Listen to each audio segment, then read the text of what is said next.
Les temps changent, le monde évolue, la société subit des mutations, l'homme semble être au cœur des contraintes liées au modernisme. Qu'est-ce qui explique la réticence des uns pendant que les autres ont depuis longtemps emprunté ce bateau, qu'ils mènent au paradis ou en enfer? En tout cas, l'essence est au rendez-vous. Mesdames et messieurs, bonjour et bienvenue sur le plateau de Selon les Saintes Écritures. Le chrétien et le modernisme, c'est le thème de ce jour. Et pour en parler, je suis sur le plateau avec le pasteur Augustin. Bonjour, pasteur. Bonjour, sœur Fadine. Et bonjour à tous nos internautes, tous ceux qui nous regardent à cette heure. Comment allez-vous, pasteur? Je vais très bien avec Jésus-Christ. Pasteur, nous parlons du chrétien et le modernisme. Comment définissez-vous le modernisme? Nous pouvons définir le modernisme tout simplement comme la tendance à abandonner, à se détacher de la tradition, des choses anciennes, pour adopter des idées nouvelles, des vies, des pratiques nouvelles. Voilà à peu près, en bref et terre à terre, la définition du modernisme. Le modernisme est aussi compris comme étant le caractère de ce qui est moderne, actuel, contemporain, par opposition au traditionnalisme. Pendant que le monde évolue, pensez-vous que le chrétien devrait rester indifférent? Personne, en effet, ne peut rester indifférent vis-à-vis de l'évolution du temps. Puisque nous utilisons ces choses que le modernisme nous apporte. Par exemple, hier c'était les téléphones fixes. Aujourd'hui nous sommes avec des portables, Android. Alors, chrétiens comme païens, nous utilisons ces éléments, ces effets qui sont le produit du modernisme. Mais le chrétien a une particularité. Parce que Dieu a créé l'homme avec un cœur. Et c'est ce cœur que Dieu voudrait qu'on le préserve, qu'on le garde pour lui. Ça veut dire que Dieu voudrait résider dans le cœur du chrétien, comme nous l'avons vu la fois passée, que le chrétien doit s'assurer que le trésor qu'il y a dans son cœur soit un trésor qui soit utile pour lui et qui soit agréable à Dieu. Il doit s'assurer que malgré que tout le monde évolue, se transforme autour de lui, qu'il garde son cœur avec de bons trésors, qu'il ne se laisse pas emporter, qu'il ne laisse pas que son cœur aille avec le modernisme dans le même courant, qu'il n'accepte pas que son cœur soit emporté par le modernisme au point d'enlever tout ce que l'être humain doit avoir de bien en lui depuis la création, pour remplacer par des idées qui sont contre nature. Le chrétien doit donc apprendre à utiliser le modernisme ou des choses issues du modernisme, mais sans être dominé par ces choses-là. Ne pensez-vous pas que le modernisme soit venu pour détacher l'homme de la vie archaïque d'autrefois et lui donner le monde meilleur? Pas forcément. Les choses qui se font sous l'angle du modernisme ne peuvent que détacher celui qui veut être détaché. Je voudrais dire que chacun contrôle son cœur, chacun contrôle son esprit, chacun peut se maîtriser et savoir que voici où je commence et où je me limite. Voici où je commence, où je me limite. Et un autre dit, je me lance, je me livre. Comme quelqu'un qui se jette dans la mer ne sachant pas où il va, où c'est le poisson qui va le manger, où le courant va l'emporter. Mais chaque chrétien doit comprendre que le modernisme a ses points positifs et a aussi des points négatifs, vraiment foncièrement négatifs. Il doit peut-être, selon lui, selon qu'il voudra, obéir ou utiliser les points positifs, mais rejeter en bloc les points négatifs. Je prends des exemples des points négatifs. Nous voici au XXIe siècle. Ce qui se passe aujourd'hui sous l'angle du modernisme ne se passait pas hier. Exemple, nous voyons qu'aujourd'hui, les hommes sont capables de créer des maladies au laboratoire. Ça, c'est l'angle du modernisme. De créer des armes sophistiquées pour détruire les autres hommes. Ça, c'est toujours le modernisme. De tuer les autres hommes sans souci. Parce qu'ils ont eu à apprendre qu'ils peuvent faire ce qu'ils veulent. La liberté. Ça, c'est toujours le courant du modernisme. Or, si le chrétien se laisse dominer par tout ce que le modernisme lui apporte, automatiquement, il tombera hors de la voie de Dieu. Il ne sera plus chrétien et automatiquement, il perdra sa part avec Dieu. Pasteur, on a envie de savoir, toutes ces avancées que renferme le modernisme, ne serait-ce pas une sagesse que Dieu a donnée à l'homme? Dieu a créé l'homme créateur. Vous allez excuser cette technologie. Il a créé l'homme et il lui a donné la capacité de créer. Ça veut dire que dès les origines, dès Adam et Ève, Dieu a donné l'ordre à Adam de nommer les animaux et tout ce qu'il avait créé. Donc c'est l'homme qui a créé les noms pour donner à ces animaux. Et en plus, vous voyez même que quand l'homme a péché, il a créé une industrie d'habillement. Dès le départ, c'est lui qui s'est formé les habits, c'est lui qui a eu cette idée de créer quelque chose pour se couvrir. Donc, en principe, quand l'homme crée, ce n'est pas une chose mauvaise. L'homme est né et l'homme a été créé pour aussi inventer. Ce n'est que les animaux, les autres bêtes, les autres créatures qui n'ont pas la possibilité de créer. Vous verrez un oiseau, de génération en génération, cette espèce d'oiseau n'a qu'un seul type de nid. Il ne peut pas changer. Mais pourtant, l'homme peut créer des gratte-ciel, il peut créer des bateaux, créer des voitures, créer des avions, créer des téléphones, créer tout. Parce que Dieu lui a donné cette force, Dieu lui a donné ce pouvoir-là. C'est quand l'homme entre maintenant dans ce qui est mauvais, qui crée des choses pour détruire et non pour construire, que ça fait mal. C'est pas bon. L'homme devrait apprendre à créer des choses pour le bien et non pour le mal. C'est quand il entre dans les choses qui vont détruire son prochain, qui vont détruire la nature, qui vont détruire l'environnement, que nous pouvons qualifier ce modernisme de mauvais. Pasteur, ça veut dire selon vous que l'homme a la capacité de créer naturellement ce que Dieu lui a donné. Et il devra avoir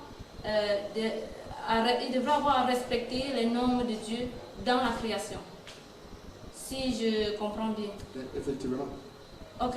Parce qu'il y a quelques années en arrière, les couples souffraient d'infertilité. Aujourd'hui, grâce au modernisme, pour ne pas dire grâce aux avancées scientifiques, tout est simplifié depuis les moyens de conception jusqu'à l'accouchement. C'est ainsi qu'on parle de mères porteuses aujourd'hui, on parle du clonage, on parle de bébés éprouvés, pour parler de moyens de reproduction et de péridurale, d'anesthésie quand vient le moment de l'accouchement. Ne trouvez-vous pas en cela une merveille? Ça peut être une merveille aux yeux des hommes qui ne connaissent pas Dieu. Mais pour celui qui connaît Dieu, il sait que c'est la déviation que les hommes ont instaurée dans le programme de Dieu. Je voudrais dire, l'homme jusqu'à présent, ou l'homme qui aime évoluer dans la science en excluant Dieu, ne comprend pas que le mariage est sacré. Et qu'étant sacré, le produit du mariage est aussi sacré. Et quand il ne l'est pas, ça ne peut pas être une merveille. Ça ne sera que le produit qui va désormais être une conséquence de la déviation. Et aussi, qui demain vont faire souffrir, ces produits vont faire souffrir l'homme qui les crée. Quand vous parlez de clonage, quel est l'esprit qu'on donne à un être cloné? Si on dit qu'on va cloner un homme, est-ce qu'il a une âme? Ne devient-il pas un robot dangereux? Si vous dites que vous avez cloné un animal, est-ce qu'il grandit? Qu'est-ce qu'il devient demain? Est-ce que la chair, c'est la chair de tous les animaux? Quand vous dites par exemple que mère porteuse, il porte l'enfant de qui? Est-ce que le lien du sang, qui n'existe pas dans cet enfant, dans la mère porteuse, peut avoir un effet sur ceux qui les adoptent comme parents? Un enfant qu'on a accouché hors mariage, parce que, est-ce que sa mère même, la mère même de l'enfant, peut ressentir, avoir les sentiments qu'une vraie mère a envers son enfant qui est son sang? Tout ceci, l'homme fait semblant d'écarter, et pourtant, il sait au fond de lui-même que, malgré qu'on fait toutes ces choses, dans le fond là, la satisfaction n'est pas. La satisfaction n'est pas, parce que ça n'existe pas. Quand on fait bébé éprouvette, vous élevez un enfant dans les vitres, la mère aura quel lien avec son enfant? Au lieu que son enfant grandisse dans son sein, elle aura quel lien avec son enfant pour pouvoir vraiment l'aimer, vraiment avoir des reins émus quand l'enfant a un problème? Elle n'en aura pas. Or, dans le lien du mariage qui est sacré, toutes ces choses sont dans l'homme. C'est-à-dire tous ces événements, tous ces sentiments sont dans l'homme avec l'enfant que la mère porte. Mais quand vous allez avoir l'enfant, être né, être créé, être ailleurs, ça ne sera pas l'enfant du couple. Le couple n'aura jamais. Le couple sera seulement là pour adopter cet enfant. Ceux-là sont là pour adopter cet enfant. Ce ne sera pas leur enfant. Et ils ne pourront pas normalement avoir les sentiments qu'un parent vrai peut avoir, parent vrai de sang peut avoir envers son enfant. Pasteur, si le modernisme pousse l'homme à de telles dérives, on se demande d'où viennent-ils? D'où vient le modernisme? Oui. Le modernisme est inné. Alors, c'est inné. C'est nous qui avons appelé modernisme. Mais, dès lors que Dieu a créé l'homme, il a dit de cultiver le jardin d'Éden. Dieu n'a pas pris la roue pour lui montrer comment cultiver tout ça. Il a initié lui-même. Cultiver, ça veut dire quoi? Il va planter. Il va cultiver et planter. Donc, avec ça, il évolue, il étudie pour voir ce qu'il peut faire de meilleur pour son encadrement. Ça veut dire que le modernisme en tant que tel, si on se concentrait sur le simple mot modernisme en tant que création, en tant qu'évolution, en tant que progrès, Dieu lui-même aime le progrès. Mais c'est quand on va dans l'angle où il faut balayer Dieu, balayer la prescription de Dieu, pour faire ce qu'on veut avec ce qu'on a ou avec ce qu'on crée, pour chercher à imiter Dieu, pour chercher à faire concurrence à Dieu. C'est quand on entre dans cet angle et pour nuire au prochain que ça devient un danger. Quand tu crées ton arme, c'est pour tuer quelqu'un. Quand tu crées une bombe, c'est pour aller balayer toute une nation. Au point que quand tu crées cette bombe, toi-même tu es en danger avec ta propre création. Pour la détruire, il faut que tu ailles la laisser en mer, verser en mer pour détruire la nature, détruire les poissons.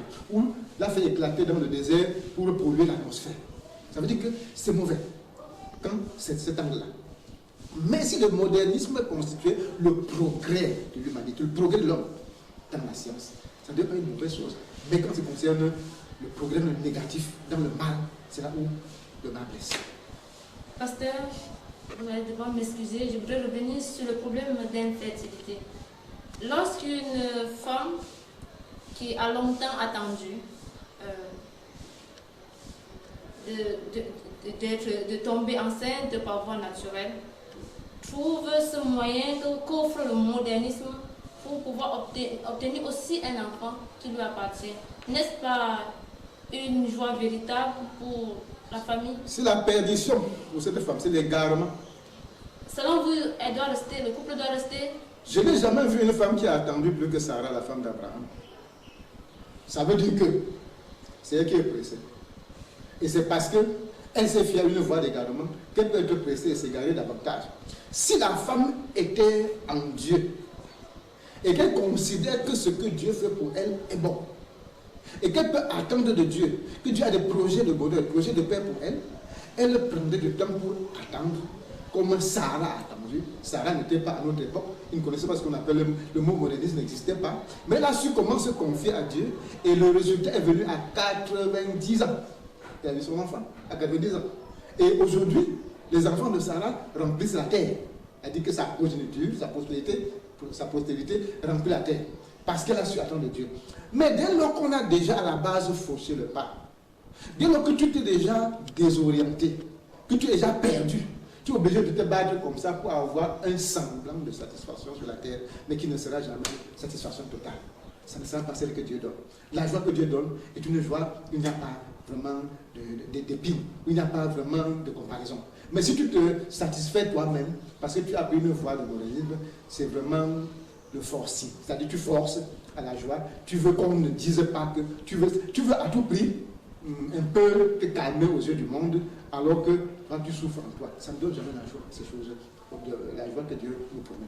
Mais pasteur, ne trouvez-vous pas que certaines recommandations bibliques soient dépassées? Comme quelle recommandation? Si nous prenons le verset de Deutéronome 22, verset 5, où il dit à la femme de ne point porter d'habillement d'homme, et que toute femme qui le fait est en abomination à l'Éternel. Aujourd'hui, c'est récurrent. C'est même un moyen de sécurité pour certains. Porter le pantalon, par exemple. Cette recommandation est donnée aux hommes, c'est-à-dire qu'elle nous est donnée pour avoir la communion avec Dieu. Comprenez-moi bien. Celui qui veut plaire à Dieu doit adopter cette vie-là. Mais si tu ne veux pas plaire à Dieu, tu vas la considérer comme dépassée. Parce que tu ne veux pas plaire à Dieu. Mais moi qui veux plaire à Dieu, ce que Dieu dit, il me dit que si une femme met, si je suis femme, je lis dans la Bible, si une femme met les habillements d'homme, elle sera en abomination à Dieu. Je ne veux pas être en abomination à Dieu en tant que femme. Je ne mets pas les habits d'homme pour être en conformité à la pensée, à la recommandation de Dieu. Mais celui qui n'a pas besoin de Dieu, celui qui s'en fout de la parole de Dieu, peut même marcher mieux comme ils le font maintenant. Vous diriez que c'est plus le modernisme. Les gens qui pratiquent le mutisme, c'est plus le modernisme. Exactement. Alors, est-ce que c'est parce que vous pratiquez ça que Dieu a validé? Ou est-ce que vous avez lu dans la Bible que Dieu a encore recommandé, comme il y a le modernisme, porter des habits d'homme? Dieu reste sur sa parole, sur sa position, et il restera sur sa position jusqu'à l'éternité. Modernisme ou pas, vous changez comme on change. Il a dit depuis, dans le jardin d'Éden, de ne pas manger le fruit. Et Adam ont mangé. Qu'est-ce que ça a changé sur lui? Vous avez continué, commencé le modernisme à coudre vos habits dès le jardin d'Éden. Qu'est-ce que ça a changé sur Dieu? Lui, il sait que le péché est mauvais. Depuis le jardin d'Éden, il a dit de ne pas faire le mal. Et jusqu'à aujourd'hui, il nous recommande de ne pas faire le mal, d'obéir à ce qu'il nous dit. Et c'est alors qu'il sera avec nous. Nous n'obéissons pas. Débrouillons-nous comme Adam et Ève n'ont pas obéi. Ils ont commencé à se débrouiller pour se cacher et pour chercher leur protection par eux. C'est tout. Et si le monde change, la société aussi, que fera le chrétien qui vit dans le monde? La société a été toujours mutante. Ça a toujours changé. Le monde a été toujours en perpétuelle mutation. Le chrétien y vit comme il vit. Nous allons voir le cas de Joseph en Égypte. Tous ceux qui étaient là avaient leur Dieu, avaient leur pratique. Mais Joseph est demeuré ferme avec la pratique de la parole de son Dieu, en gardant la parole de son Dieu. Nous verrons les Daniel avec ses compagnons à Babylone. Tout le monde adorait, le roi érigeait même des statues nouvelles pour que les hommes adorent. Pas que ça évoluait comme ça, mais Daniel et ses compagnons sont restés stables dans la parole de Dieu. Donc pour faire comprendre que le chrétien a son cœur à lui, le chrétien, comme je vous l'ai dit dès le départ, est maître de soi. Il est capable de dire non à ce qui ne lui plaît pas et dire oui à ce qui lui plaît. Et personne ne l'arrachera ou ne le poussera à faire ce qu'il ne veut pas. Daniel n'a pas fait et les conséquences, il pouvait s'en foutre. Joseph n'a pas fait et les conséquences, il pouvait s'en foutre. Le chrétien doit être comme ces gens-là. Au temps même des apôtres, on a persécuté. Au temps de Jésus, comme ils ne voulaient pas enseigner ce que les autres enseignaient, pratiquer ce que les autres pratiquaient, les autres étaient dans la corruption, les autres dans le faux et tout ça. Quand Jésus a dit que ce n'est pas bon, les gens l'ont arrêté pour le crucifier. Ça n'a pas changé la vie du chrétien normal. Ça n'a pas changé la parole de Dieu. Les chrétiens d'aujourd'hui sont appelés à vivre comme les chrétiens d'hier, puisque nous avons toujours eu des chrétiens depuis que Cela a commencé malgré l'évolution du monde. Les chrétiens ont toujours existé. Les enfants de Dieu qui pratiquent la parole de Dieu ont toujours existé. Ça ne changera pas aujourd'hui, puisque l'évolution ne commence pas aujourd'hui. Je veux dire, le modernisme commence aujourd'hui. Depuis les temps anciens, ça évolue petit à petit. Est-ce à dire, pasteur, que la doctrine de Jésus-Christ soit contre cette évolution perpétuelle? Comme je vous l'ai dit, la parole de Dieu est la même. Elle ne change pas. Dieu donne la capacité à l'homme d'inventer, de créer. Vous lirez la Bible qui a donné à d'autres même de fabriquer les objets d'or. Il leur donne la sagesse de le faire. Jésus ne vient pas pour détruire ce que Dieu a instauré. Il vient pour accomplir. Et vous ne verrez nulle part où Jésus a critiqué les hommes qui évoluent dans le bien. C'est-à-dire qui cherchent leur bien-être dans la direction positive. Donc il n'y a aucune contradiction entre ce que Jésus fait, entre ce qu'il a enseigné et ce que Dieu a dit. Et le chrétien sait qu'il n'y a pas de contradiction entre la Bible que nous avons tout nous-mêmes et ce que le chrétien doit faire, même jusqu'à ce moment. Le chrétien doit obéir à ce que Dieu a fait. Jésus est venu vous dire, rendez à César ce qui est à César et à Dieu ce qui est à Dieu. Dieu vous demande quoi? Deux choses. Tu aimeras l'Éternel ton Dieu de tout ton cœur, de toute ta force, de toute ta pensée, de tout ton âme. De deux, tu aimeras ton prochain comme toi-même. Celui qui pratique ces deux commandements-là, il ne sera jamais hors de la voie de Dieu. Donc chacun est appelé à faire la part que Dieu lui réserve, lui demande, obéir à Dieu, l'aimer de tout son cœur, comme on l'a dit, et aimer son prochain. Et maintenant, ce qui concerne César, tu fais ce que César a dit, et c'est tout. Pasteur, nous savons que vous avez déjà répondu à cette question autrement, mais je voudrais que vous dites d'une manière aussi simple, dans quelle mesure le modernisme représente un danger pour le chrétien? Le modernisme représente un danger pour le chrétien qui n'est pas chrétien. Je m'explique. Il n'y a aucun danger aujourd'hui sur la terre qui n'a pas existé hier. C'est-à-dire que les hommes ont toujours été dans la même atmosphère qui présente le mal et le bien. Et Dieu a dit, là où le péché a abondé, la grâce a surabondé. Comprenez bien ce que ça veut dire. Ça veut dire que hier, si nous supposons que le péché était au degré 1, la grâce était au degré 2. Si aujourd'hui nous supposons que le péché est au degré 50, la grâce est au degré au moins 51. Donc ça veut dire que la même force, les mêmes deux forces contrôlent les hommes de la même façon.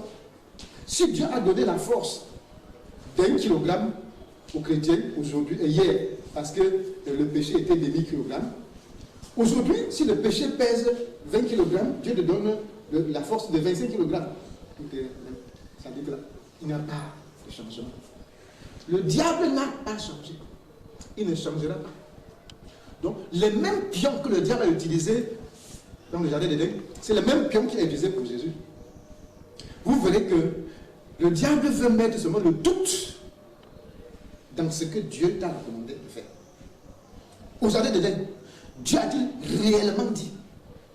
Qu'est-ce qu'il veut? Que vous doutiez de la recommandation, de la parole de Dieu.